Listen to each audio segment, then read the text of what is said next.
Welcome back to the channel, guys. Kerrod here at Joondalup Resort once again, and in this video I'm going to be showing you how to implement those swing changes. Let's say you've just recently got a lesson off your local PGA pro and you're really struggling to impart that knowledge and embed it into your subconscious golf swing. Well, today I'm going to show you exactly how to do that, expedite that process and make it a lot simpler for you to make those changes. Let's get into it.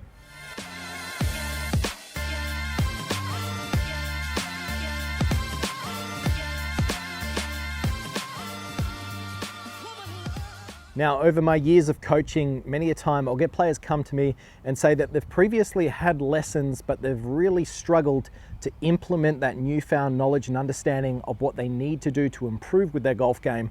And they just can't seem to get it to gel or really fit into what they're doing. And therefore they get a little bit disheartened and maybe stop trying to work on improving their technique or improving their game within a short amount of time. And in golf, really the only time you go backwards is when you stop. So effectively what we want to do here is we want to make sure that you've got some strategies under your belt so you can implement and impart and then begin to take ownership over those skills that you've learned from your lesson, so you too can begin to upgrade your technique and give you a little bit better quality of ball striking along with a little bit more repeatability. Okay, so let's talk about what I generally see when I look at players who are trying to make swing changes. Well, let's say they get 1 to 2 days to work on the game.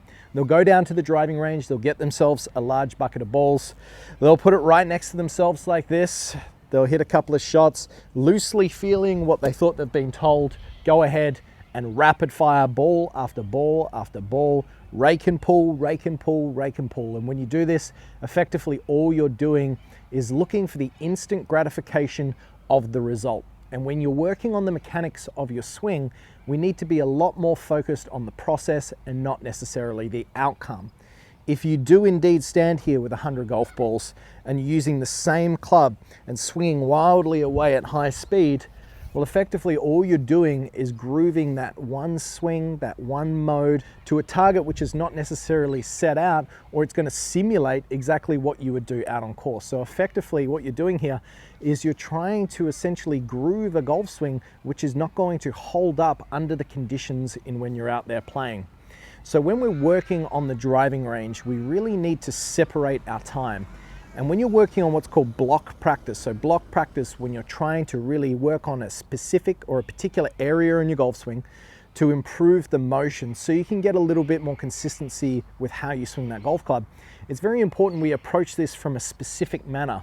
And standing there with a large bucket of balls and hitting shot after shot after shot is not the best way to do so. So let's talk about maybe an improved method of doing so and what that would look like if you did have the time to go down and work on your golf game. So first of all, I would always recommend getting a smaller bucket rather than a larger bucket. Simply put, you're actually going to spend more time focusing because you know you've got less balls. If you were to stand there with a huge big bucket of balls, you know you've got shot after shot after shot, and effectively you're just going to get tired because you've got an endless supply of these balls in which you just know that you're looking for the gratification of hitting that perfect shot and getting that feel off the club face. But if you get yourself a small bucket of balls, you're going to spend the time in between each shot really thinking about what you're trying to achieve so you don't waste any of those shots unnecessarily. So that's a great strategy straight off the bat to improve the quality of your practice. Get a smaller bucket of balls rather than a larger bucket. Now, when you're working on improving your technique, you don't necessarily need to be so focused on what actually happens with the ball off the club face. Now, in specific drills and instances, yes, but let's say that I'm simply just working on the first part of my backswing. So from the address position, if I set up to this golf ball, and for example, let's say that I started my backswing by having a lot of turn of my lower body to the point where it was a little bit too much. And I went and got a lesson and my coach said, well, for the first part of this backswing, what we'd be looking for is to get the upper body turning a little bit before the lower body starts to kick in and really just working on that very first part of the backswing.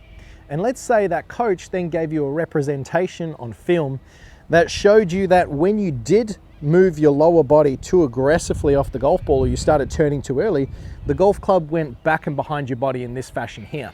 And then when you did a suitable rep, or something that he was indeed looking for, you notice that when you got your torso turning a little bit early before your lower body, the club and the hands were somewhat in line. So let's call this a checkpoint or a position in which you know that if you were to look at yourself in the mirror, you would have achieved the certain outcome that your coach was looking for in that little practice repetition. So by knowing that, now we've got some sort of idea if we've completed the task correctly or not. So we've got our small bucket of balls. I know what I need to do. I'm going to set up to this golf ball. And before I even hit the golf ball, I'm going to make some rehearsal swings of simply just feeling that upper body moving a little bit before my lower body. And when I do that, I can start to see and feel that the club head and my hands are more in line and the club hasn't worked too far around my body. Now, if I can do that in a slow, intentional repetition without a golf ball, that's one thing. But then I need to do it and connect it to a follow through. So I would have a couple of practice swings that look like this. Slow and intentional with the backswing, little follow through. Once again, same feeling. Now, while I do so, yes, I'm trying to brush the ground in the correct spot. So then when I step into the golf ball, I am able to kind of recreate some sort of feel of the ball coming off the face. But those slow reps would be exactly what I would want to impart when I actually go to hit the golf ball, right? So let's say I've made 2 or 3 practice swings, getting a feeling of what I wanted to actually perform in the motion. Then I would go ahead and I would hit the shot. Now notice that might take 1.5 minutes to 2 minutes per golf ball. This is very different from getting that large bucket of golf balls in rapid fire over and over and over again. So that's the first part of it. Make slow, intentional rehearsal swings or practice swings before you actually go and hit the golf ball. Now, when you're performing a motion such as this, your brain doesn't really care if you're striking the golf ball or not. It's effectively just taking into consideration that from a golf setup, the first part of the motion is not an overactive movement of the lower body. We're now shifting that focus to more of an intentional upper body rotation and tilt rather than lower body and upper body going at the same rate. So as you can see, quite a different movement and sets the club differently. Now, how do we elevate your level of practice from there as well? So we know that we need slow, intentional rehearsal swings. 2 or 3 is my recommendation before you actually go ahead and hit the shot. And then finally, you need some sort of feedback. Feedback is incredibly important for you to be able to expedite the process of making swing changes. Without feedback, you don't know. And that's the reason why golf lessons are so effective when your coach is standing there. The coach is standing there and they're giving you feedback from shot to shot.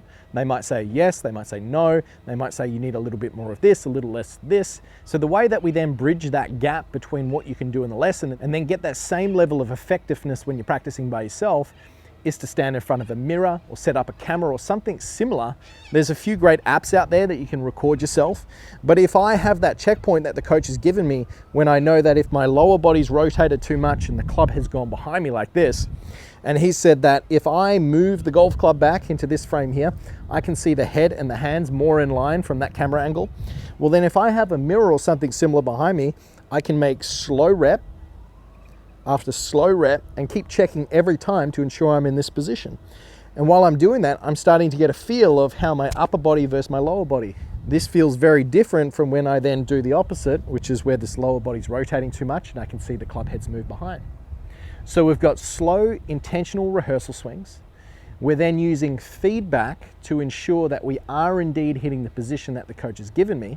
And then from that point, then I know I'm getting the most effectiveness out of my time for when I actually go ahead and execute. So as you can see, this could take quite a few minutes before you actually even go ahead and hit the shot. Now, the speed in which you hit the shot is also important. We don't want to be rushing in here, go through this intention, make a beautiful little backswing here, and then just really try and hit it as hard as we can.